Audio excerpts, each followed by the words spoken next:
Episode 71 Avantika का सम्राट को बचाना। सृष्टि की ऐसी बातें तो सम्राट के दिल में हलचल मचा रही थी। सम्राट ने आज तक सृष्टि के मुंह से ऐसा कुछ नहीं सुना था। सृष्टि कभी भी खुद से पहल नहीं की थी, लेकिन आज तो जैसे उसे सच में सम्राट की जरूरत थी, इसलिए वह सम्राट के करीब आने की कोशिश कर रही थी। सम्राट भी समझ रहा था कि सृष्टि उसे लुभाने की कोशिश कर रही है।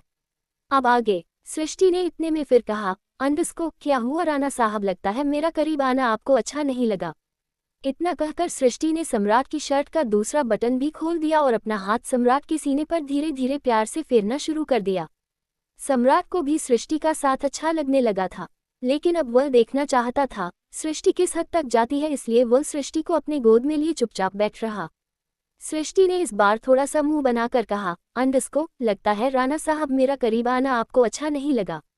इतना कहकर सृष्टि सम्राट की गोद से उतरकर 2 कदम चली, लेकिन तभी सम्राट ने सृष्टि का आंचल पकड़ लिया और सृष्टि के चेहरे पर एक जीत की मुस्कान आ गई। सम्राट ने धीरे धीरे सृष्टि का आंचल अपनी ओर खींचा और सृष्टि का आंचल उसके सीने से खिसक गया। सम्राट ने फिर से एक झटका मारा और सृष्टि सम्राट की गोद में जा गिरी। सम्राट ने अपना माथा सृष्टि के माथे पर लगाकर प्यार से कहा, अंडस्को रुकी क्यों हो सृष्टि, तुम्हारा रुकना मुझे अच्छा नहीं लगा। सृष्टि ने फिर से अपने हाथ सम्राट के सीने पर रख दिए और धीरे धीरे सम्राट की शर्ट सम्राट के बदन से अलग कर दी। सम्राट के हाथ भी कंटिन्यू हरकत कर रहे थे। सम्राट भी आज रुकना नहीं चाहता था। सम्राट तो पहले से ही अपनी और सृष्टि के बीच की दूरी खत्म कर देना चाहता था, और आज सृष्टि की पहल करने से तो उसका इरादा और मजबूत हो गया। सम्राट ने सृष्टि की कलाई को अपने हाथों में पकड़ा और उसे किस कर दिया।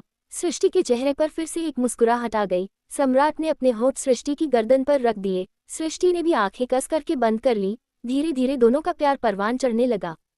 सम्राट अब पूरी तरीके से सृष्टि के प्यार में डूबना चाहता था। वही दूसरी अवंतिका के दिमाग में चील का आना टकरा रहा था। अवंतिका समझ नहीं पा रही थी कि वह चील आखिर हवेली में आई क्यों। कहीं ऐसा तो नहीं चांडालिका यही कहीं हो। ये सारी बातें सोच सोच कर अवंतिका का दिमाग खराब हो रहा था। अवंतिका एक बार फिर से बालकनी में गई और इधर उधर नजर दौड़ाने लगी, और तभी उसकी नजर गार्डन पर गई जहां मोगरे के और गुलाब के फूल बिखरे हुए थे। अवंतिका को कुछ अजीब लग रहा था। अवंतिका अपने कमरे से भागती हुई सीढ़ियों तक गई और फिर गार्डन में आ गई। अवंतिका ने उन फूलों को बिखरे हुए देखा तो उसकी आंखें खुली की खुली रह गई। वह फूल काले पड़ चुके थे, कुछ फूल काले हो चुके थे, कुछ फूल धीरे धीरे काले हो रहे थे और कुछ फूल अभी भी सफेद ही थे। अवंतिका को समझते देर नहीं लगी कि हो ना हो चंडालिका आसपास ही है। अब अवंतिका को सम्राट और सृष्टि की चिंता होने लगी। अवंतिका ने महसूस किया कि आसपास का माहौल भी काफी शांत है। ऐसा लग रहा जैसे जैसे हवाएं चल नहीं रही, किसी के कहने पर रुक गई है। अवंतिका ने एक बार फिर गार्डन में खड़े पेड़ों पर नजर घुमाई तो वह पेड़ ऐसे लग रहे थे जैसे डरे सहमे खड़े हो। अवंतिका ने हवेली की छत पर देखा तो वहां उसने दर्जन चील छत पर बैठी हुई देखी। अब तो अवंतिका का शक यकीन में बदल गया। अवंतिका भागते हुए हवेली के अंदर वापस आए और सबसे पहले सम्राट और सृष्टि के कमरे में गई, लेकिन कमरे में जाकर उसकी आंखें और ज्यादा हैरान हो गई। कमरे में न तो सम्राट था और न ही सृष्टि। वही तो उसी तरफ सम्राट और सृष्टि एक दूसरे का साथ पाकर बहुत खुश थे। आज सम्राट अपने और सृष्टि के बीच की सारी दूरियां खत्म कर देना चाहता था। सम्राट ने भी सृष्टि के कपड़ों को इधर उधर कर दिया था। सृष्टि की साड़ी स्टडी रूम के फर्श पर बिखरी हुई थी।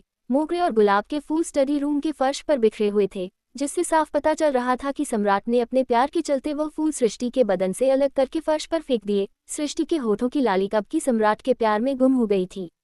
सम्राट से अब रहा नहीं जा रहा था, इसलिए उसने सृष्टि को गोद में उठा लिया और सोफे पर ले आया। सम्राट पूरी तरीके से सृष्टि में डूब जाना चाहता था, और सृष्टि तो चाहती ही थी कि आज उसके और सम्राट के बीच में कोई ना आए। वह आज पूरी तरीके से सम्राट को पा लेना चाहती थी, अपनी अधूरी इच्छा इस जन्म में पूरी कर रही थी।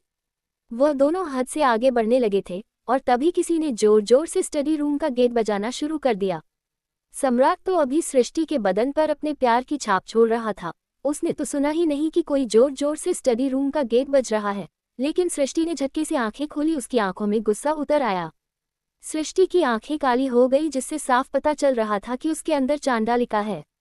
वही दूसरी तरफ अब भी जोर जोर से स्टडी रूम का गेट बज रहा था, और तभी अचानक सम्राट के कानों में भी उस शोर की आवाज आई। सम्राट सृष्टि से दूर हो गया। सृष्टि का गुस्सा बढ़ता जा रहा था, लेकिन उसने अपने गुस्से को दबा दिया। सम्राट सृष्टि से दूर होकर बोला, अंडस्को इतनी रात को कौन आया। सम्राट ने अपने कपड़े पहने और अपनी शर्ट सृष्टि की ओर बढ़ा दी। वही स्टडी रूम के बाहर अवंतिका जोर जोर से गेट को पीटे जा रही थी और बोल रही थी, राणा साहब बाहर आइए, राणा साहब दरवाजा खोलिए, राणा साहब दरवाजा खोलिए। सम्राट कपड़े पहन रहा था इसलिए उसे गेट खोलने में देरी हो रही थी। वही सम्राट सृष्टि को भी देख के इशारों में कह रहा था कि कपड़े पहन ले, लेकिन सृष्टि तो गुस्से में सोफे पर बैठी हुई थी। सम्राट ने सृष्टि का गुस्सा भांप लिया था, लेकिन सम्राट ने सृष्टि के गुस्से की वजह गलत निकाली। सम्राट को लगा कि सृष्टि को गुस्सा आ रहा है कि उन दोनों के बीच कोई और आ गया। सम्राट ने फर्श पर पड़ी साड़ी उठाए और सृष्टि की ओर बढ़ाते हुए कहा, सृष्टि गुस्सा क्यों कर रही हो? फिर कभी करेंगे, हम दोनों तो पति पत्नी हैं, अब तो हमारी जिंदगी का यह एक हिस्सा बन गया है, इसमें इतना गुस्सा होने की क्या बात है। वहीं दूसरी तरफ अवंतिका अब भी स्टडी रूम का दरवाजा पीटे जा रही थी।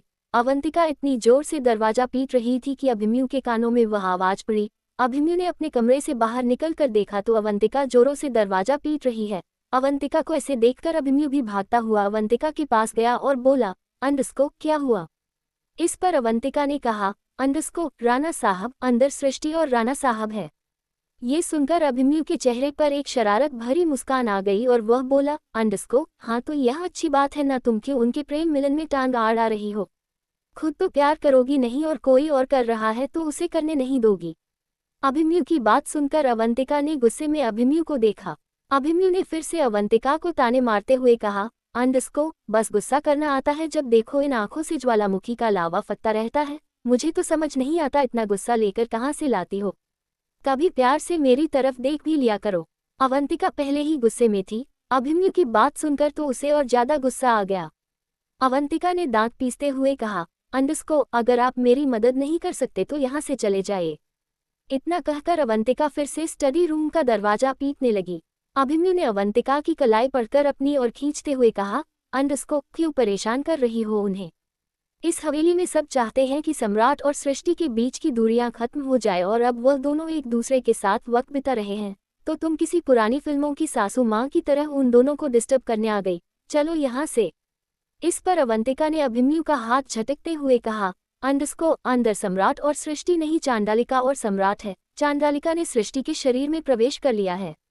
ये सुनकर अभिमन्यु की आंखें हैरानी से फैल गई।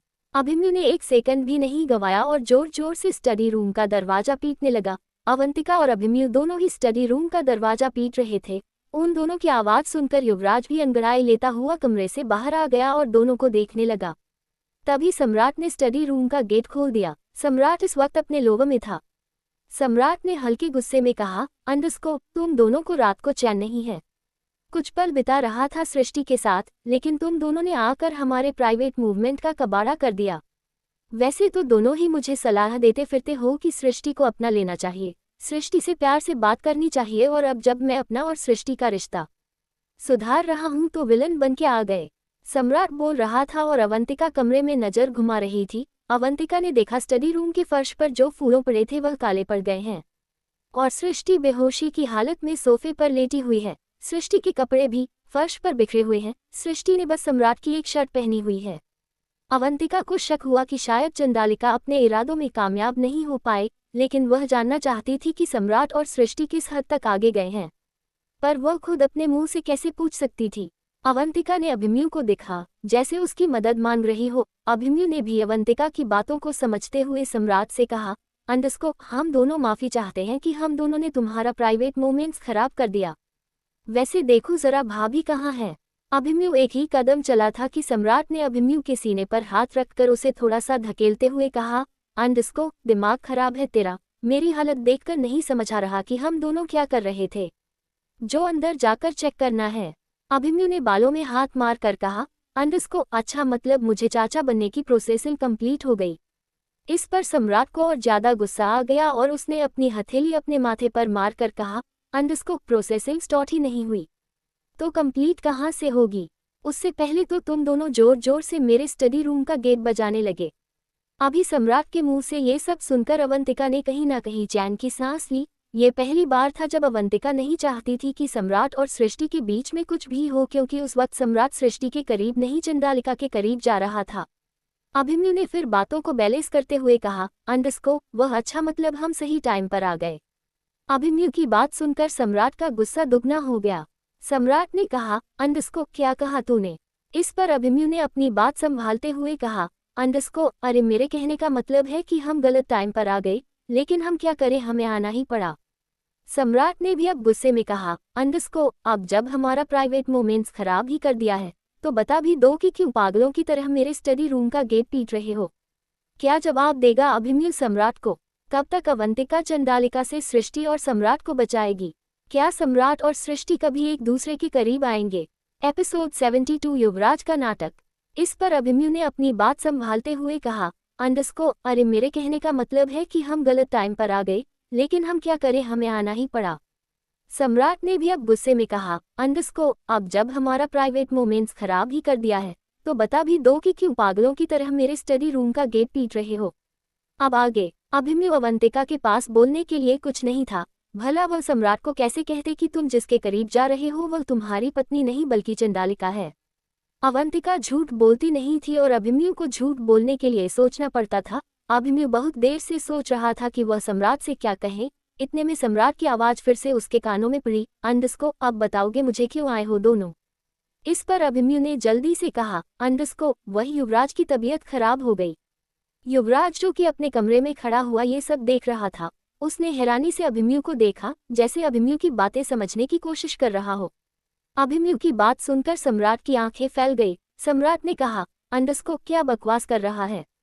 इस पर अभिमन्यु बोला, हाँ सच कह रहा हूँ, युवराज की तबीयत बहुत ज्यादा खराब है, तभी तो इतनी इमरजेंसी में यहाँ आया हूँ। वहीं युवराज अब काफी हद तक समझ गया था कि सच में कोई इमरजेंसी है, इसलिए वह भी जल्दी से अपने कमरे में आया। फिर उसने जल्दी से अपने कपड़े उतारे और ठंडे शावर के नीचे खड़ा हो गया। युवराज को बहुत ज्यादा ठंड लग रही थी, लेकिन वह बहुत हिम्मत करके ठंडे शावर के नीचे ही खड़ा रहा, क्योंकि वह जानता था अगर उसने बीमार होने का नाटक किया तो सम्राट कुछ ही सेकंड में पकड़ लेगा, इसलिए वह खुद को बीमार करने की कोशिश कर रहा था। युवराज की ठंडे पानी में खड़े होने से किरकिरी छूट गई। फिर वह खुद से ही बड़बड़ाता हुआ बोला, युवराज तू कहाँ फंस गया? सम्राट की दोस्ती तुझे कहाँ से कहाँ ले आई? मैं शायद दुनिया का पहला लड़का हूँ जो चाहता है कि वह बीमार पड़ जाओ। अपना करियर छोड़कर, अपना काम धंधा छोड़कर यहाँ ठंडे पानी के शावर के नीचे खड़ा हूँ। पता नहीं दोस्ती के चलते मुझे और क्या क्या करना पड़ेगा। आत्माओं के बीच रहता हूँ, सक्षम के साथ रहता हूँ, जो किसी भी एंगल से बच्चा नहीं लगता, और वो देवराज उसे देखकर तो अच्छे अच्छे का खून सूख जाए, लेकिन मैंने तो उसकी मुंडी ऐसी पकड़ ली जैसे मुझे उसकी मुंडी पकड़ने की प्रैक्टिस हो। मेरी उम्र के लड़के डेट पर जाते हैं और मैं यहाँ आत्माओं के साथ डेट कर रहा हूँ। वही सम्राट ने जब सुना कि युवराज की तबीयत खराब हो गई तो उसे युवराज की चिंता होने लगी। सम्राट हैरानी से अभिमन्यु को देख रहा था और तभी अवंतिका ने सम्राट की परेशानी को समझते हुए कहा, राणा साहब आप चलिए एक बार युवराज जी को देख लीजिए, मैं यहाँ सृष्टि को संभाल लूंगी। सम्राट ने एक नज़र अवंतिका को देखा और पलकें झपका दी और फिर घूमकर सृष्टि को देखा, जिसकी आंखें बंद थीं। सम्राट फिर अभिमन्यु के साथ जाता हुआ बोला, ठीक है अवंतिका, तुम सृष्टि को देख लेना। इतना कहकर सम्राट और अभिमन्यु दोनों ही तेजी से युवराज के कमरे की तरफ आने लगे। सम्राट तो जल्दी जल्दी चल रहा था, लेकिन अभिमन्यु उसकी तो हालत खराब थी। उसे नहीं पता था कि उसने झूठ तो बोल दिया, लेकिन उसका झूठ पकड़ा जाने वाला है। अभिमन्यु खुद से ही बोल रहा था, मैंने झूठ तो बोल दिया, लेकिन युवराज तो गधे घोड़े बेचकर सो रहा होगा। आज तो सम्राट हमें छोड़ेगा नहीं। आखिर हमने उसका प्राइवेट मोमेंट्स जो खराब कर दिया। एक्चुअली सम्राट का प्राइवेट मोमेंट खराब नहीं किया, बल्कि उस चंडालिका का प्राइवेट मोमेंट्स खराब कर दिया। अब तो चंडालिका भी नहीं छोड़ेगी। मैंने तो कभी नहीं सोचा था कि इंडियन आर्मी से छुट्टी लेकर आऊंगा और यहाँ मुझे आत्माओं की आर्मी से लड़ना पड़ेगा। वही अवंतिका जल्दी से कमरे में गई और उसने सृष्टि को देखा। सृष्टि का चेहरे पर थकावट साफ नजर आ रही थी। सृष्टि बेहोश हो चुकी थी। आत्मा को झेल तो लेती थी, लेकिन उसकी खुद की हालत बहुत खराब हो जाती थी। अवंतिका ने प्यार से सृष्टि के माथे पर हाथ फेरा। अवंतिका को इस वक्त सृष्टि पर बहुत प्यार आ रहा था। वह जानती थी सृष्टि को पता नहीं है, लेकिन सृष्टि बहुत कुछ झेल रही है।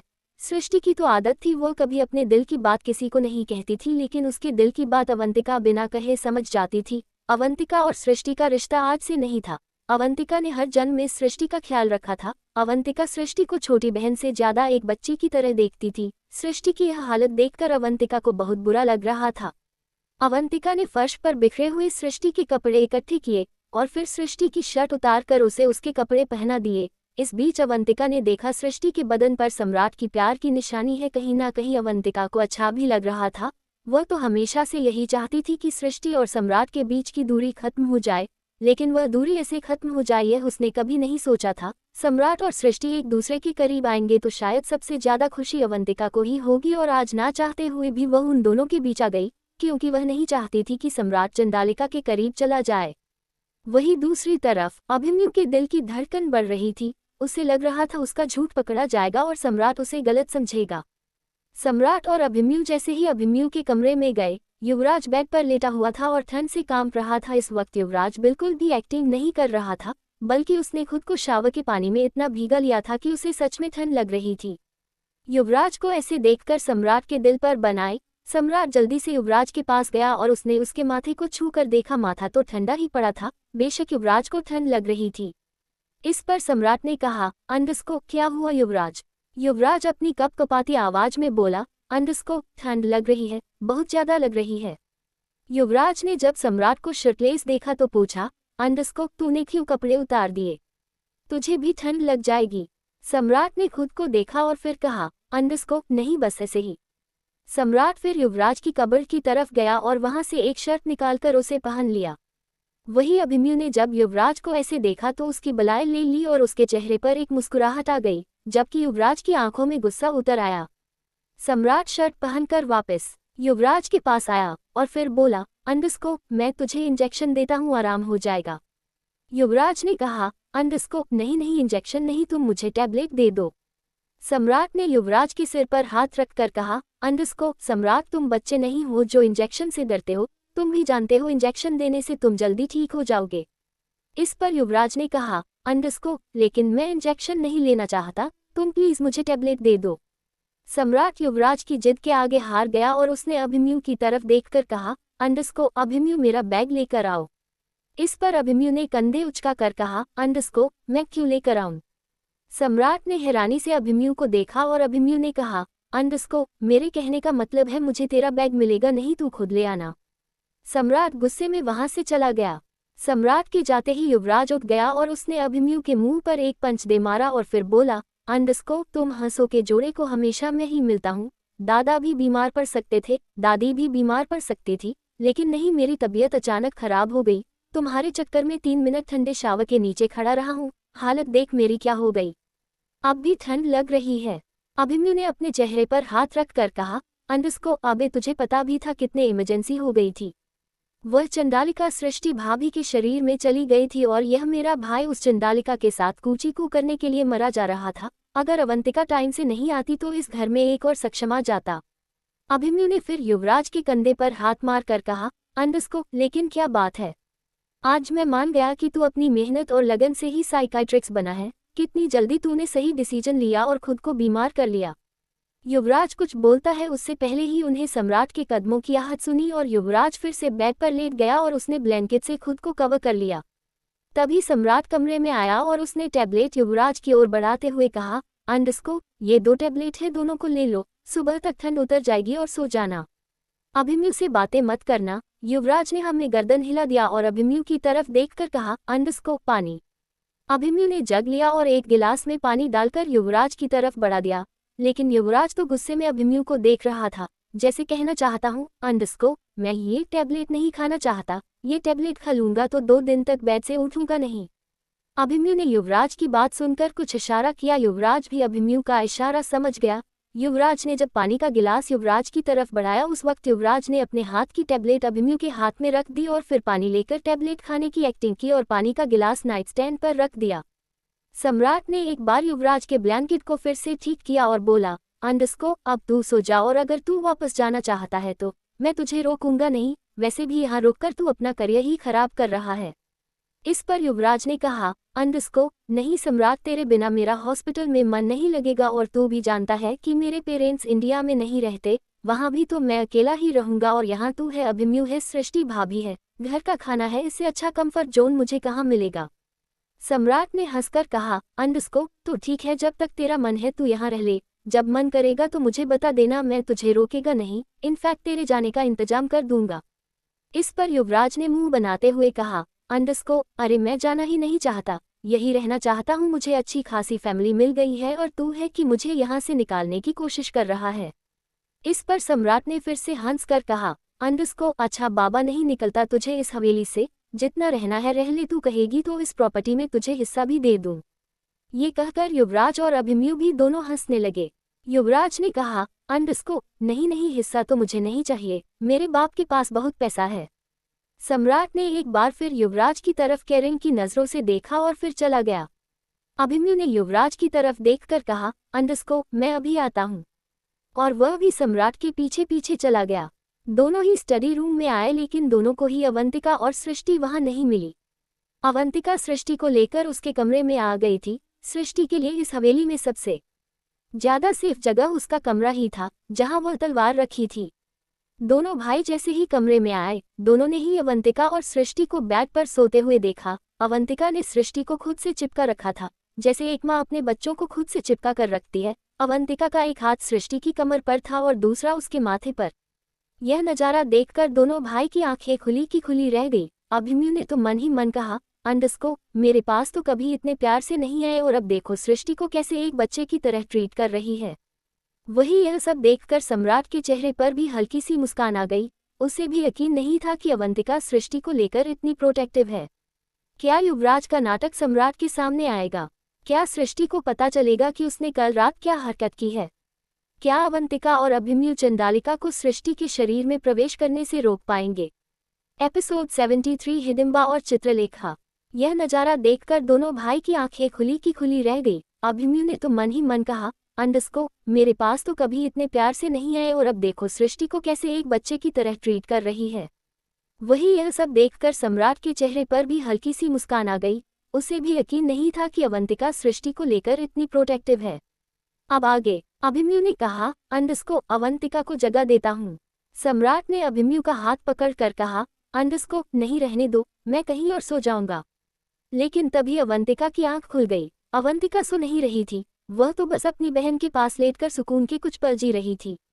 अभिमन्यु और सम्राट की आवाज में उसके कानों में पड़ी तो उसकी आंख खुल गई। अवंतिका बेड से उठती हुई बोली, अंडस्को, नहीं राणा साहब, आप क्यों कहीं और सोएंगे? ये कमरा आपका ही है, मैं चली जाती हूँ, मैं तो बस थोड़ी देर के लिए सृष्टि के पास लेट गई थी। अवंतिका अभिमन्यु के साथ सम्राट के कमरे से चली गई। सम्राट ने भी कमरे का गेट बंद किया और सृष्टि के पास आकर लेट गया। सम्राट सृष्टि के चेहरे को देख रहा था और उसे स्टडी रूम में बिताए हुए पल याद आने लगे। सम्राट के चेहरे पर हल्की सी मुस्कुराहट आ गई। फिर उसने सृष्टि के गालों पर हल्का सा किस करके कहा, अंडस्को, मेरी बोल सृष्टि। फिर उसने सृष्टि को बाहों में भर लिया और सो गया। सृष्टि को तो कुछ होश ही नहीं था, उसे तो महसूस ही नहीं हुआ कि वह इस वक्त सम्राट की बाहों में है। वहीं दूसरी तरफ अवंतिका और अभिमन्यु कॉरिडोर से गुजर रहे थे। अभिमन्यु को अवंतिका को छोड़ने का मौका मिल गया। अभिमन्यु ने अवंतिका के कंधे पर अपना कंधा मार कर कहा, अंडस्को, हाँ तो राजकुमारी, तुम्हें कैसे पता कि स्टडी रूम में कूचीकू हो रहा है? अवंतिका ने गुस्से में अभिमन्यु को देखा लेकिन कुछ बोली नहीं, क्योंकि वह जानती थी अभिमन्यु सिर्फ उसे छेड़ रहा है। अभिमन्यु ने फिर से एक मुस्कुराहट के साथ कहा, अंडस्को, बताओ ना, तुम्हें कैसे पता कि सम्राट और वह चंडालिका कुछ करने वाले हैं? कहीं तुम उन्हें छुपकर देख तो नहीं रही थी? अवंतिका रुक गई। उसने गुस्से में अभिमन्यु की तरफ देखा और बोली, अंडस्को, किसी का इतना उपहास भी नहीं उड़ाना चाहिए। कहीं ऐसा ना हो चित्रलेखा का मन आप पर आ जाए और वह राणा साहब को छोड़कर आपके पीछे पागल हो जाए। अवंतिका ने फिर एक मीठी सी मुस्कुराहट के साथ कहा, अंडस्को, फिर करना आप और आपकी चित्रलेखा कूची को। अभिमन्यु ने अवंतिका की आंखों में देखते हुए कहा, अंडस्को, तुम अगर ऐसे ही प्यार से देखती रही तो चित्रलेखा का तो पता नहीं, लेकिन तुम्हारे साथ कूची को जरूर करूंगा। इतना कहकर अभिमन्यु ने अवंतिका को आंख मार दी और वहां से चला गया। अभिमन्यु के जाते ही अवंतिका के चेहरे पर एक मीठी सी मुस्कुराहट आ गई और फिर उसने ना में ही गर्दन हिलाते हुए कहा, अंडस्को, राणा साहब नहीं सुधरेंगे, ना तब सुधरे और ना ही अब सुधरेंगे। वही दूसरी और चंडालिका जंगल में खड़ी थी और तेज तेज चिल्ला रही थी। उसके चिल्लाने में गुस्सा और दर्द दोनों थे, जैसे वह जो करना चाहती थी वह हो ही नहीं पाया। चंडालिका का गुस्सा और दर्द हर चीख के साथ बढ़ रहा था। पेड़ों पर बैठे पक्षी उसकी चीख सुनकर डर गए और उन्होंने अपना घोंसला छोड़ दिया। चंडालिका के चीखने से पेड़ों पर बैठे पक्षी झुंड में उड़ने लगे और उनके पंखों की आवाज जंगल में गूंजने लगी। वही चंडालिका का तो चीखना जैसे कम ही नहीं हो रहा था। वह हर कुछ सेकंड बाद चीखती और उसकी चीख एक डरावनी आवाज पैदा करती। तभी वहां जानवर की तरह भागता हुआ सक्षम आया और चंडालिका को चीखता हुआ देखने लगा। चंडालिका को दर्द में देखकर सक्षम के चेहरे पर एक मुस्कुराहट आ गई। सक्षम उछलकर एक पेड़ पर बैठ गया और चंडालिका की ओर देखता हुआ बोला, अंडस्को, क्या हुआ चित्रलेखा, तुम्हारी योजना कामयाब नहीं हुई? तुम्हारी योजना अवंतिका ने खराब कर दी। सक्षम की बात सुनकर चित्रलेखा को गुस्सा आ गया और उसने अपना एक हाथ बढ़ाकर सक्षम की ओर किया, लेकिन उसका हाथ सक्षम को छू नहीं पाया, बल्कि उसके हाथ में एक अजीब सी कंपन महसूस हुई। सक्षम ने हंसकर कहा, अंडस्को, मानता हूं तुम बहुत शक्तिशाली हो, लेकिन इतनी नहीं कि सक्षम को छू सको। इतना कहकर सक्षम ने अपनी आंखें दूसरी ओर की और चित्रलेखा का हाथ झटक गया। सक्षम ने एक बार फिर गंभीर आवाज में कहा, अंडस्को, जब तक अवंतिका है तुम सम्राट को मार ही नहीं सकती और ना ही अपने इरादे में कामयाब हो पाओगी। तुम न तब सम्राट को अपना बना पाई थी और ना ही इस युग में अपना बना पाओगी। सम्राट तुम्हारा कभी था ही नहीं। सम्राट तो हमेशा से ही सृष्टि का था। भाग्य ने उसका और सृष्टि का 7-7 जन्मों का लिखा हुआ है, जिसे तुम चाह कर भी मिटा नहीं पाओगी। तुम काली शक्तियों से मनुष्य से लड़ सकती हो, अपने भाग्य से नहीं। सक्षम अपनी बात बोलकर वहां से चला गया। वही चित्रलेखा उसे जाते हुए देख रही थी। चित्रलेखा ने फिर से चिल्लाते हुए कहा, अंडस्को, इस बार भाग्य मेरे रास्ते में नहीं आएगा। मैं सम्राट को मारकर ही रहूंगी। सम्राट को मेरा होने से कोई नहीं बचा सकता, वह अवंतिका भी नहीं। सम्राट ने एक बार फिर मुझे अधूरा छोड़ दिया, लेकिन अगली बार ऐसा नहीं होगा। सम्राट मुझे हर बार अधूरा छोड़कर नहीं जा सकता। पिछला जन्म। चित्रलेखा एक खंड में अग्निकुंड के सामने बैठी थी और उसके बिल्कुल सामने एक काली पोशाक में औरत बैठी हुई थी। उस औरत के गले में हड्डियों की माला थी और उसके हाथ में एक बड़ा सा डंडा जिस पर हड्डी की खोपड़ी लगी हुई थी। उस औरत की आंखें बहुत बड़ी थी और उसकी आंखों में बहुत मोटा सुरमा था। उसने माथे पर एक बड़ा सा तिलक लगाया हुआ था। वह औरत देखने में 60-70 साल की लग रही थी। उसके आंखों से अग्नि दहक रही थी। उसके चेहरे पर गुस्सा साफ नजर आ रहा था। वह औरत लगातार अपने समझ रखे कुंड में आहुति डाल रही थी और हर एक आहुति के साथ मंत्रों का उच्चारण कर रही थी। वही चित्रलेखा भी हाथ जोड़कर उसके सामने ही बैठी हुई थी। उस औरत ने उच्चारण खत्म करके चित्रलेखा की तरफ देखकर कहा, अंडस्को, राजकुमारी, क्या तुम अब भी यही चाहती हो कि सम्राट तुम्हारा हो जाए? चित्रलेखा ने कहा, अंडस्को, हाँ हिडिंबा, मैं यही चाहती हूँ कि सम्राट मेरा हो जाए। कुछ भी करो, कोई भी जतन करो, कोई भी काला जादू करो, कोई भी शक्ति का प्रयोग करो, लेकिन मैं कुंवर सा सम्राट को अपना बनाना चाहती हूँ। मैं उन्हें किसी और के साथ सहन नहीं कर पाऊंगी।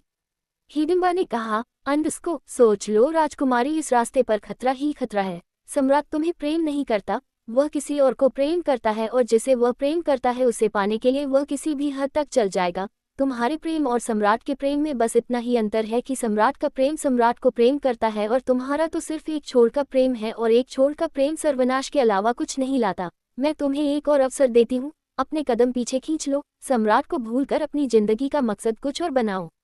इस बार चित्रलेखा ने गुस्से में कहा, अंडस्को, हिडिंबा, भूल मत, मेरे पिताश्री ने तुम्हें तुम्हारे बुरे कर्मों की वजह से राज्य से निकाल दिया है और ये तुम जहाँ बैठी हो ये स्थान भी मेरा दिया हुआ है। तो तुम पर मेरा एहसान है, तो उस एहसान को चुकाओ, ना कि मुझे सलाह दो कि मुझे क्या करना है और क्या नहीं। हिडिंबा ने एक बार फिर कहा, अंडस्को, राजकुमारी, एक बार फिर सोच लो, तुम्हारे लिए ये सर्वनाश लेकर आएगी। चित्रलेखा ने भी गुस्से में कहा, अंडस्को, मुझे बस कुंवर सा सम्राट चाहिए, उसके लिए मैं किसी भी सर्वनाश को झेलने के लिए तैयार हूँ। हिडिंबा समझ चुकी थी कि चित्रलेखा प्रेम में पागल हो चुकी है। उसका प्रेम हद से आगे बढ़ गया है और कहते हैं जब प्रेम हद से आगे बढ़ जाए तो उसे सही गलत में फर्क नजर नहीं आता। हिडिंबा जानती थी कि चित्रलेखा गलत कर रही है, लेकिन चित्रलेखा का हिडिंबा पर एहसान था और उसे एहसान को चुकाने के लिए हिडिंबा ने चित्रलेखा की बात मान ली। हिडिंबा ने एक निमंत्रण पत्र लिया और अपने कुछ मंत्रों का उच्चारण करके उसमें फूंक मार दी और फिर उसे लपेटकर चित्रलेखा को देते हुए कहा, अंडस्को, लो ले जो इसे और किसी तरह सम्राट तक पहुंचा देना। अगर सम्राट ने इस पत्र को खोलकर देख लिया तो वह तुम्हारी ओर खींचा चला आएगा, उसे फिर कोई भी रोक नहीं सकता। लेकिन याद रहे, ये पत्र सम्राट ही खोले, किसी और ने खोला तो भी वह व्यक्ति तुम्हारी ओर खींचा आ जाएगा और फिर तुम उसे जब तक अपनी कतार से नहीं मार देती वह आदमी तुमसे दूर नहीं होगा। इसीलिए कोशिश करना कि यह पत्र सम्राट ही खोले। चित्रलेखा ने पत्र ले लिया और उठ गई। चित्रलेखा ने कहा, अंडस्को, अगर मुझे तुम्हारी दोबारा जरूरत हुई तो मैं तुमसे जरूर मिलूंगी। हिडिंबा ने कहा, अंडस्को, अगर यह पत्र सही सलामत सम्राट तक पहुंच गया तो तुम्हें मुझसे मिलने की जरूरत ही नहीं पड़ेगी, सम्राट हमेशा के लिए तुम्हारा हो जाएगा।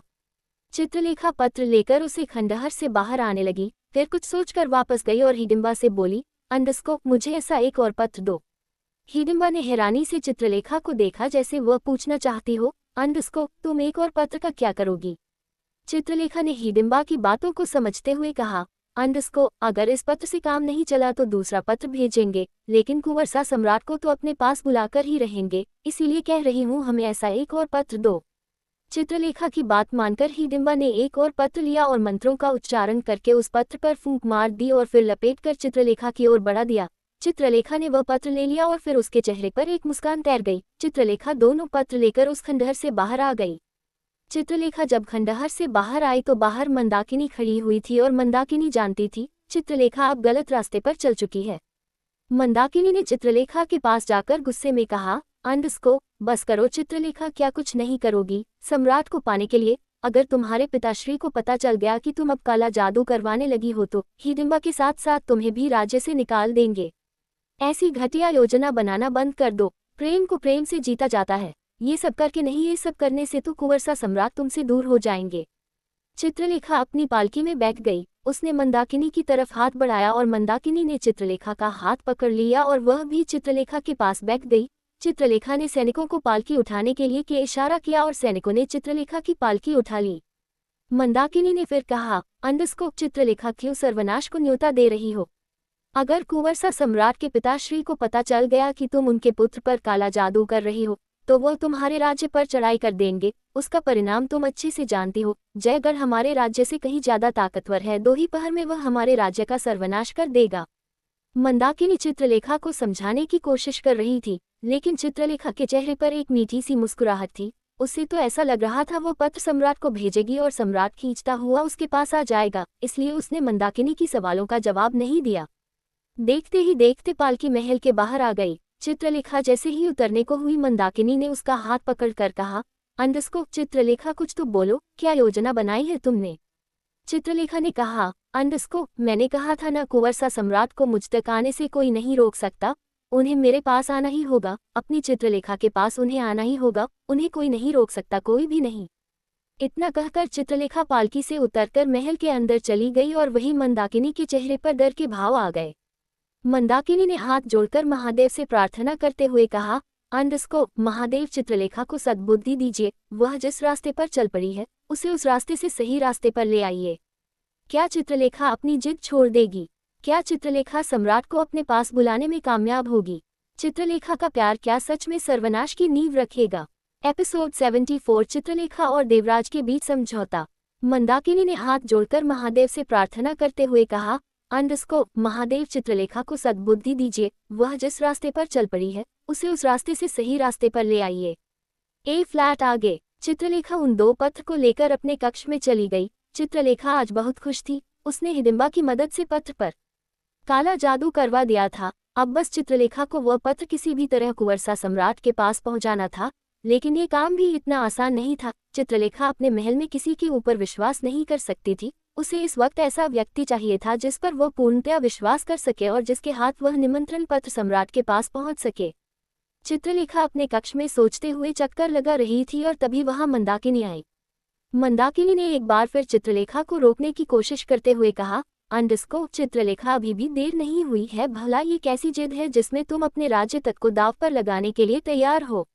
तुम्हें ऐसी योजना बनाने से कोई लाभ प्राप्त नहीं होगा, बल्कि तुम अपने पिताश्री से कहकर अपने विवाह का निमंत्रण पत्र जयगढ़ भिजवा दो। अगर महादेव को तुम्हारा और कुंवरसा सम्राट का साथ स्वीकृत होगा तो जयगढ़ के महाराजा तुम्हारे विवाह का निमंत्रण स्वीकार कर लेंगे। चित्रलेखा ने मंदाकिनी की तरफ देखा और दोनों हाथ उठाकर ताली बजाए और तभी एक सैनिक चित्रलेखा के कक्ष में आ गया। चित्रलेखा ने उस सैनिक को देखकर कहा, अंडस्को, जाओ, जाकर देवराज को बुलाकर लाओ। उस सैनिक ने सिर झुकाया और वहां से चला गया। मंदाकिनी ने कहा, अंडस्को, अब तुम देवराज को क्यों बुला रही हो? चित्रलेखा बोली, अंडस्को, मुझे एक ऐसा व्यक्ति चाहिए जिसके हाथ में यह निमंत्रण पत्र कुंवरसा सम्राट तक पहुंचा सकूं और देवराज के अलावा मैं किसी पर यकीन नहीं करती। मंदाकिनी ने हैरानी से कहा, अंडस्को, चित्रलेखा, तुम्हें देवराज विश्वास पात्र लगता है? तुम्हें लगता है कि देवराज विश्वास करने लायक है? देवराज कितना दुष्ट है ये बात तो तुम्हारे पिताश्री भी जानते हैं। उसके बावजूद भी तुम देवराज पर विश्वास करना चाहती हो। चित्रलेखा, तुम इतनी भोली तो नहीं हो कि तुम्हें देवराज के इरादों का पता ना चले? या तुम मुझसे सुनना चाहती हो कि देवराज तुमसे क्या चाहता है? वह हमारे राज्य का सेनापति है और उसकी नज़र इस राज्य की हर खूबसूरत लड़की पर रहती है। महाराज ने भी उसे कितनी बार चेतावनी दी है, लेकिन फिर भी देवराज अपनी हरकतों से बाज नहीं आता। और देवराज तो तुमसे भी विवाह करना चाहता है ताकि इस पूरे राज्य पर वह अपना साम्राज्य स्थापित कर सके और तुम देवराज पर यकीन कर रही हो तुम होश में तो हो, ऐसा तो नहीं हिडिंबा ने तुम पर भी कोई काला जादू कर दिया हो? चित्रलेखा ने मुस्कुरा कर कहा, अंडस्को, मैं जानती हूँ देवराज बहुत ही दुष्ट है, लेकिन अगर मैं उसे किसी प्रकार का लालच दूंगी तो वह मेरा काम बखूबी कर देगा और किसी को इस राज्य में पता भी नहीं चलेगा। मंदाकिनी आगे कुछ कहती उससे पहले ही चित्रलेखा ने हाथ दिखाकर मंदाकिनी को चुप करवा दिया और तभी देवराज की चित्रलेखा के कमरे में आने की घोषणा हुई। देवराज चित्रलेखा के कक्ष में आ गया। मंदाकिनी ने देवराज को देखा तो उसे बहुत गुस्सा आया और वह उस कमरे से बाहर जाने लगी। जैसे ही वह देवराज के करीब होती हुई निकली, देवराज ने हंसकर मंदाकिनी को छेड़ते हुए कहा, अंडस्को, लगता है राजकुमारी तुम्हारी सखी को मेरा यहाँ आना पसंद नहीं है। मंदाकिनी ने कुछ नहीं कहा क्योंकि वह देवराज की रग रग से वाकिफ थी। मंदाकिनी बिना कुछ कहे कक्ष के दरवाजे की तरफ बढ़ गई। वह दरवाजा पार कर पाती उससे पहले ही देवराज ने फिर से मंदाकिनी को छेड़ते हुए कहा, अंडस्को, राजकुमारी इतना बुरा चेहरा तो नहीं है हमारा जितना बुरा आपकी सखी हमें समझती है। एक बार हमें अवसर देके तो देखें हम कैसे तुम्हारी सखी को संसार की सारी खुशियों से परिचित करा देंगे। मंदाकिनी ने अब एक और पल वहां रुकना उचित नहीं समझा और जल्दी से चित्रलेखा के कक्ष से चली गई। वही चित्रलेखा मुस्कुराकर देवराज को देख रही थी। चित्रलेखा ने कहा, अंडस्को, देवराज, मैंने सुना है तुम हमसे विवाह करने के लिए पिताश्री के आगे पीछे घूम रहे हो। इस पर देवराज ने कहा, अंडस्को, मैं कैसा हूँ और कैसा नहीं यह आप अच्छे से जानती हैं। अगर आपके पिताजी ने खुशी खुशी आपका विवाह मुझसे कर दिया तो यकीन मानिए आपको मैं बहुत खुश रखूंगा। इतना कहकर देवराज थोड़ा सा चित्रलेखा की ओर गया और चित्रलेखा ने हाथ दिखाकर उसे रोकते हुए कहा, अंडस्को, ऐसा कभी नहीं होगा कि हमारे पिताजी तुम्हारी बातों में आ जाए और अगर वह आ भी गए तो भी मैं तुमसे विवाह नहीं करूंगी। खैर छोड़ो, मैं यहाँ तुम्हें अपने और तुम्हारे विवाह के विषय में बात करने के लिए नहीं बुलाया, मुझे तुमसे एक काम है। देवराज ने कहा, अंडस्को, क्या काम है राजकुमारी? चित्रलेखा बोली, अंडस्को, एक ऐसा काम जिसे तुम्हें गुप्त रूप से करना होगा। इसकी भनक भी किसी को ना लगे और अगर इसकी भनक किसी को लग गई तो तुम्हारा सिर तुम्हारे धड़ से अलग करने में मुझे कुछ पल ही लगेंगे। देवराज ने भी शरारत भरे अंदाज में कहा, अंडस्को, आप हमें उकसा रही हैं राजकुमारी, अगर वह काम इतना गुप्त है तो हमें नहीं करना, जाकर किसी और से कह दीजिए, क्योंकि हमें हमारा धड़ और हमारा सिर दोनों ही पसंद है। इतना कहकर देवराज वहां से जाने लगा, लेकिन तभी चित्रलेखा ने उसे रोकते हुए कहा, अंडस्को, सोच लो देवराज, अगर तुमने मेरा काम गुप्त रूप से कर दिया तो जो तुम्हें चाहिए वह मैं तुम्हें दे दूंगी। चित्रलेखा की बात सुनकर देवराज रुक गया, उसके चेहरे पर एक दुष्ट भरी मुस्कान आ गई। देवराज पलट गया और चित्रलेखा को देखकर बोला, अंडस्को, मुझे मंदाकिनी चाहिए। चित्रलेखा को शायद अंदाजा था कि देवराज काम के बदले मंदाकिनी को ही मांगेगा और चित्रलेखा ने बिना पल गवाए कहा, अंडस्को, ठीक है, अगर तुमने मेरा काम गुप्त रूप से कर दिया और मेरा काम पूर्णतया सफल हो गया तो मंदाकिनी तुम्हारी। देवराज के चेहरे पर एक मुस्कुराहट आ गई और चित्रलेखा ने एक पत्र देवराज की ओर बढ़ाते हुए कहा, अंडस्को, ये पत्र जाकर कुंवरसा सम्राट को दे दो। जयगढ़ यहाँ से ज्यादा दूर नहीं है, चाहे तो आज ही देकर आ सकते हो, लेकिन ध्यान रहे ये पत्र कुंवरसा सम्राट के हाथ में ही जाना चाहिए। वही इस पत्र को खोलकर देखे, अगर यह पत्र किसी और ने खोला तो ना तो तुम्हें मंदाकिनी मिलेगी और ना ही इस राज्य में जगह, क्योंकि मैं तुम्हें हमेशा के लिए इस राज्य से निष्कासित कर दूंगी। देवराज ने उस पत्र को अपने पास रखते हुए कहा, अंडस्को, राजकुमारी, तुम बस मंदाकिनी को मना लो, मुझे उसके साथ चंद रात्रि व्यतीत करना है, उसके बाद ये भंवरा किसी दूसरे फूल पर जाएगा, बाकी तुम्हारा ये काम मैं कर दूंगा। इतना कहकर देवराज वह पत्र लेकर वहां से चला गया। देवराज एक मंत्री के पास आया जो उसका विश्वासपात्र था। उसने वह पत्र उस मंत्री को देते हुए कहा, अंडस्को, ये ले जाकर जयगढ़ के राजकुमार सम्राट को दे देना और किसी को इस बारे में पता ना चले। मंत्री ने हाँ में गर्दन हिलाए और उस पत्र को लेकर चला गया। देवराज नहीं जानता था कि उस पत्र में क्या है, इसलिए उसने उसे एक मामूली निमंत्रण पत्र समझा और मंत्री के द्वारा भिजवाने का सोच लिया। अगले दिन देवराज का वह मंत्री उस पत्र को लेकर जयगढ़ के लिए निकल गया। वह मंत्री जयगढ़ पहुंच गया और उसने भी वहां वह पत्र एक मंत्री के हाथ में थमाते हुए कहा, अंडस्को, ये पत्र कुंवरसा सम्राट को ही देना। उस मंत्री ने भी हाँ में गर्दन हिला दी और कुंवरसा सम्राट की कक्षा की ओर बढ़ गया। वह मंत्री पत्र लेकर सम्राट के कक्ष के बाहर आया। अभिमन्यु और सम्राट बातें कर रहे थे। अभिमन्यु अवंतिका के बारे में सम्राट को बता रहा था। वह मंत्री जो पत्र लेकर सम्राट के कक्ष के बाहर खड़ा था, इजाजत लेकर अंदर आ गया और उसने वह पत्र सम्राट की तरफ बढ़ाते हुए कहा, अंडस्को, राजकुमार, आपके लिए एक संदेश है। सम्राट के जीवन में अभिमन्यु और सृष्टि के अलावा और कोई कार्य जरूरी नहीं था, इसलिए सम्राट ने वह पत्र ले तो लिया लेकिन उसे खोलकर नहीं देखा और वही एक मेज पर रख दिया। वह मंत्री आज्ञा पाकर वापस चला गया और सम्राट फिर से अभिमन्यु से बात करने लगा। अभिमन्यु ने कहा, अंडस्को सम्राट संदेश को पढ़कर तो देख लो, क्या पता सृष्टि का संदेश हो। इस पर सम्राट ने कहा, अंडस्को, अरे नहीं मित्र, सृष्टि का संदेश नहीं है। सृष्टि को मुझे संदेश भेजने की आवश्यकता ही नहीं है, वह तो जब भी मुझे स्मरण करती है मैं उसके सम्मुख पहुंच जाता हूँ। ये सुनकर अभिमन्यु के चेहरे पर एक मुस्कुराहट आ गई और वह सम्राट को थोड़ा सा जलाते हुए बोला, अंडस्को, क्या बात है मित्र, लगता है तुम्हारे प्रेम को किसी संदेश की जरूरत नहीं है। काश राजकुमारी अवंतिका से भी मेरा प्रेम ऐसा ही हो जाए कि मैं उसे स्मरण करूं और वह समझ आ जाए। सम्राट ने कहा, अंडस्को, अभिमन्यु थोड़ा धीरज रखो, ऐसा समय भी आएगा जब अवंतिका एक पल के लिए भी तुमसे दूर नहीं रहेगी। प्रेम तो धीरज मांगता है और कभी कभी तो धीरज जन्मों तक का सफर तय कर लेता है। दोनों ही बात कर रहे थे और तभी एक और द्वारपाल आज्ञा लेकर सम्राट के कमरे में आया और उसने सिर झुकाकर कहा, अंडस्को, युवराज आपको और विजयगढ़ के राजकुमार को आपकी माता श्री भोजन पर बुला रही हैं। सम्राट ने उस द्वारपाल से कहा, अंडस्को, ठीक है तुम जाओ, हम आ जाएंगे। वह द्वारपाल आज्ञा पाकर चला गया। सम्राट ने फिर अभिमन्यु को देखकर कहा, अंडस्को, अब चले, अन्यथा माता श्री भोजन लेकर स्वयं इस कक्ष में आ जाएगी। दोनों ही हंसते हुए उस कक्ष से चले गए।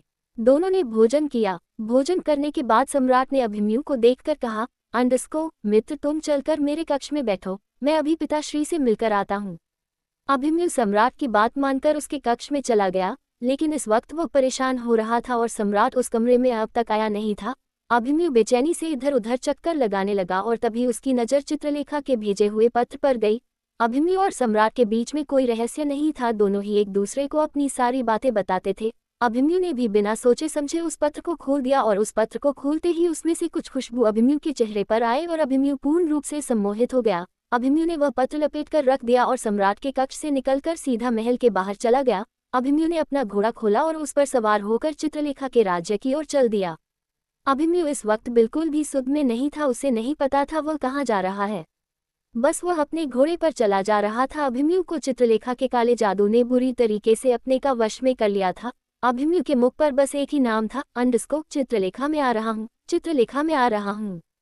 अभिमन्यु घोड़े से सवार होता हुआ एक साधुओं की मंडली के पास से गुजरा। वह सारे साधु विजयगढ़ के पास बने आश्रम में ही रहते थे और विजयगढ़ के महाराज ही उस आश्रम में अनाज का प्रबंध करते थे।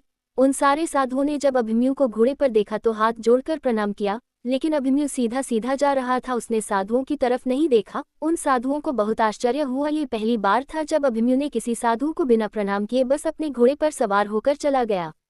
उनमें से एक साधु जो बहुत बुजुर्ग थे, वह अभिमन्यु को जाता हुआ देख रहे थे।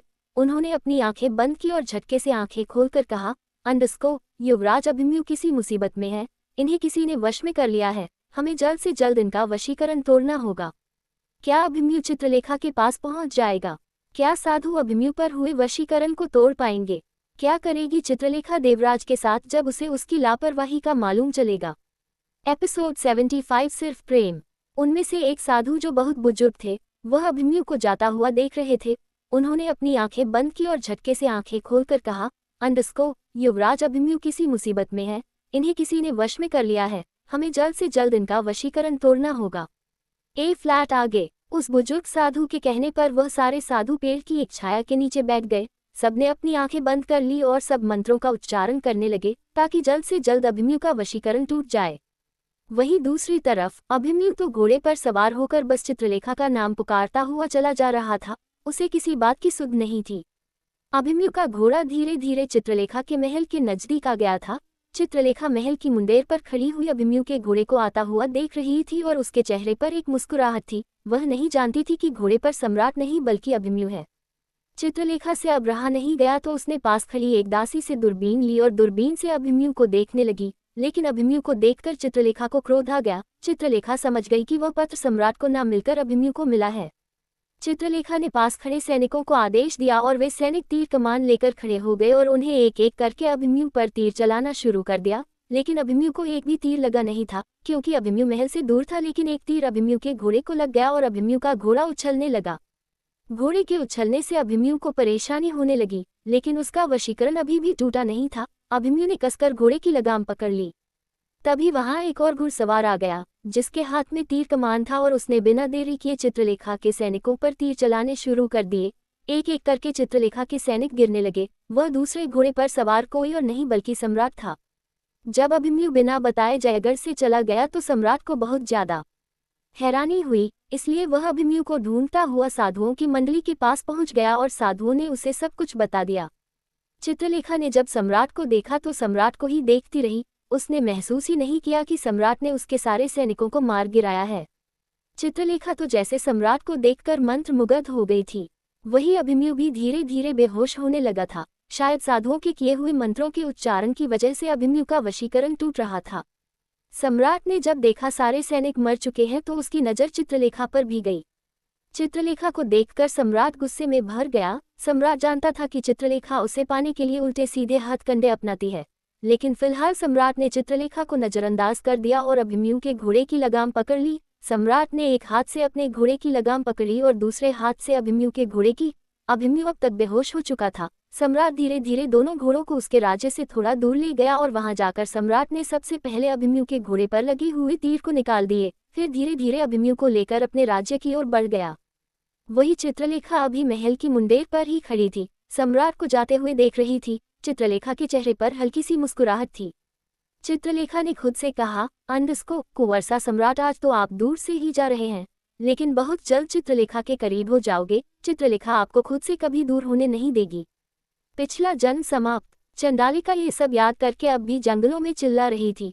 चित्रलेखा ने एक बार फिर खुद से कहा, अंडस्को कुंवरसा सम्राट, तुम्हारे लिए मैंने कितने ही जन्म प्रतीक्षा की है, अब एक और जन्म मैं प्रतीक्षा नहीं कर सकती। तुम्हें मारकर तुम्हारी आत्मा को अपने पास रख लूंगी और फिर एक नए सिरे से हम दोनों जन्म लेंगे और उस जन्म में हम दोनों के जीवन में सिर्फ प्रेम होगा, सिर्फ प्रेम। वहीं दूसरी तरफ हवेली में सम्राट जाग चुका था, लेकिन सृष्टि अभी भी सो रही थी। सम्राट तैयार हो गया और फिर वह सृष्टि के पास आकर बोला, अंडस्को सृष्टि, अब सोती रहोगी। सम्राट की आवाज सुनकर सृष्टि ने धीरे से आंख खोली और फिर हल्की सी मुस्कान सम्राट को पास कर दी। सम्राट ने भी झुककर सृष्टि के माथे को चूम कर कहा, अंडस्को कल जो अधूरा रह गया था उसे आज रात पूरा कर लेंगे, समझी? इतना गुस्सा मत किया करो।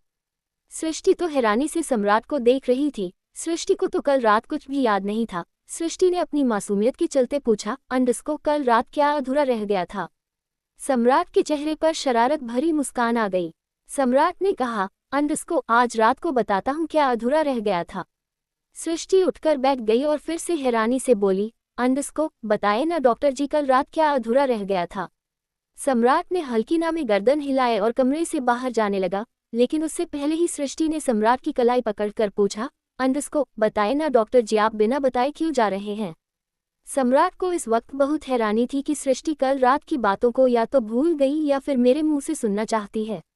सम्राट ने सृष्टि के गाल पर हाथ लगाकर कहा, अंडस्को कहा तो आज रात को बता दूंगा, अब चलो जल्दी से तैयार हो जाओ, वरना थोड़ी देर में दादी हमें बुलाने के लिए विनोद को भेज देगी। इस बार सृष्टि ने जिद नहीं की और उठकर वॉशरूम में चली गई। सृष्टि के जाते ही सम्राट के चेहरे की मुस्कुराहट और बड़ी हो गई, फिर वह कमरे से निकल गया। सृष्टि जब नहाकर बाहर आई तो मिरर में देखकर अपने बाल बनाने लगी और तभी उसकी नज़र अपने गर्दन पर पड़ी। सृष्टि की गर्दन पर कई सारे नीले निशान थे जो सम्राट की मोहब्बत के गवाह थे, लेकिन सृष्टि उन निशानों को देखकर हैरान थी। सृष्टि को समझ नहीं आ रहा था कि एक ही रात में उसके गर्दन पर वह निशान कहाँ से आ गए। सृष्टि ने फिर अपने आंचल से उस निशान को अच्छे से कवर कर लिया और फिर कमरे से बाहर आ गई, लेकिन सृष्टि के चेहरे पर उदासी आ गई। उसे कल रात कुछ भी याद नहीं था। सुबह सम्राट का भी अधूरे शब्द का इस्तेमाल करना सृष्टि को और ज्यादा परेशान कर रहा था। सृष्टि जैसे ही कमरे से बाहर निकली, एक तरफ अभिमन्यु और दूसरी तरफ युवराज खड़ा था। दोनों ही सृष्टि के कमरे से बाहर आने का इंतजार कर रहे थे। दोनों को आज फिर अपनी ड्यूटी करनी थी। सृष्टि ने दोनों को देखकर कहा, अंडस्को आप दोनों यहाँ, कुछ काम था? इस पर अभिमन्यु ने कहा, अंडस्को भाभी काम कुछ नहीं था, बहुत जोरों की भूख लग रही है, चलकर नाश्ता बना दीजिए। सृष्टि ने हमें गर्दन हिलाए और वहां से चली गई। अभिमन्यु युवराज भी पीछे पीछे चले गए। सृष्टि किचन में जाकर नाश्ता बनाने की तैयारी तो कर रही थी, लेकिन उसका ध्यान बार बार गले पर आए निशान पर जा रहा था। थोड़ी देर बाद सब डाइनिंग टेबल पर नाश्ता करने लगे। जहां सम्राट के चेहरे पर एक मीठी सी मुस्कुराहट थी, वहीं सृष्टि का चेहरा उदास था। अवंतिका सृष्टि के उदास चेहरे को भाप गई। अवंतिका समझ गई कि सृष्टि इसलिए उदास है क्योंकि उसे कल रात का कुछ भी याद नहीं। सृष्टि जिस तरीके से खुद को साड़ी के पल्लू से कवर कर रही थी, अवंतिका को सब समझ आ रहा था। थोड़ी देर बाद दादा दादी डाइनिंग टेबल से उठकर चले गए। अवंतिका को कहीं ना कहीं सृष्टि का उदास चेहरा अच्छा नहीं लग रहा था, इसीलिए उसने अभिमन्यु की तरफ देखकर कुछ इशारा किया और अभिमन्यु ने अपनी आईब्रो झपकाकर इशारों में ही पूछा, अंडस्को क्या है। अवंतिका ने अभिमन्यु को इशारा किया कि वह सृष्टि की तरफ देखे। अभिमन्यु ने सृष्टि की तरफ देखा तो सृष्टि बहुत उदास थी। अवंतिका ने इशारों में ही अभिमन्यु को कुछ समझा दिया और अभिमन्यु युवराज को देखकर हल्के गुस्से में बोला, अंडस्को कल तूने भाभी के गिलास में क्या मिलाया था, देख भाभी तो अभी भी कितनी थकी थकी सी लग रही है। युवराज को कुछ समझ नहीं आ रहा था, लेकिन वह इतना तो समझ गया था कि अभिमन्यु और अवंतिका उसे कभी भी बलि का बकरा बना सकते हैं। युवराज भी अभिमन्यु की तरफ देखकर बोला, अंडस्को वह मैंने कुछ नहीं मिलाया, वह तो मैं खुद पीने वाला था, लेकिन गलती से भाभी ने उसे पी लिया और शायद मुझे लगता है भाभी को हल्का सा नशा हो गया, जिसकी वजह से भाभी की शक्ल थकी थकी सी लग रही है। सृष्टि तो हैरानी से युवराज और अभिमन्यु को देख रही थी, जैसे पूरी बात पूछने की कोशिश कर रही हो। अभिमन्यु ने कहा, अंडस्को भाभी आपको याद है ना, कल शाम को आपने पानी पिया था। सृष्टि को याद तो नहीं था, लेकिन पानी तो सृष्टि कई बार पीती थी, इसलिए उसने बिना सोचे समझे हल्की सी हाँ में गर्दन हिला दी। अभिमन्यु बोला, अंडस्को उस पानी में युवराज ने कुछ मिला दिया था और गलती से वह आपने पी लिया। सम्राट भी हैरानी से युवराज और अभिमन्यु को देख रहा था। उसे भी अब समझ आया कि शायद कल रात सृष्टि नशे में थी, तभी अपना अलग ही रूप दिखा रही थी, वरना सृष्टि तो कभी ऐसा नहीं करती। सम्राट ने युवराज को देखकर थोड़ा सख्ती से कहा, अंडस्को युवराज तुम्हारा दिमाग खराब है, तुम्हें कुछ भी उल्टा सीधा पीना है तो अपने कमरे में जाकर पियो, तुम्हारी वजह से कल सृष्टि। युवराज ने इतना ही कहा था कि सृष्टि ने हैरानी से सम्राट को देखा। सम्राट ने सृष्टि को देखकर कहा, अंडस्को कुछ नहीं हुआ, तुम बेकार में अपनी आंखें गीली कर रही हो। लेकिन सृष्टि जानना चाहती थी कि कल रात आखिर हुआ क्या, लेकिन उसके अंदर किसी से कुछ भी पूछने की हिम्मत नहीं थी। अवंतिका ने सम्राट की तरफ देखकर कहा, अंडस्को राणा साहब सृष्टि की आंखों को पढ़िए, वह आपसे जानना चाहती है कि कल रात क्या हुआ, आपको बता देना चाहिए। अवंतिका की बात मानकर सम्राट अपनी जगह से खड़ा हुआ।